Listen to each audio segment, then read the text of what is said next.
Luto ng dinner niya. What?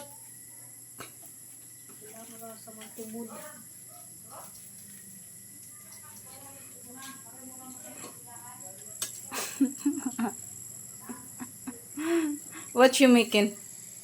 Please tell me. Tapos niya yung bread, oh. Bread with tuna daw. Ito yung, lagyan niya yung tuna, yung bread and cheese. This is new. How did you know this? Huh? Fine. Bread with tuna.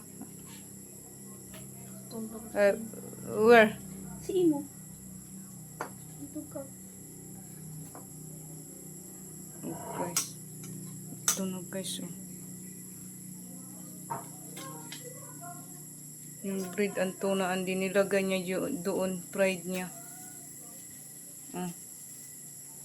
Yung tuna, nilagay niya yung tuna sa bread and then cheese and then fried niya.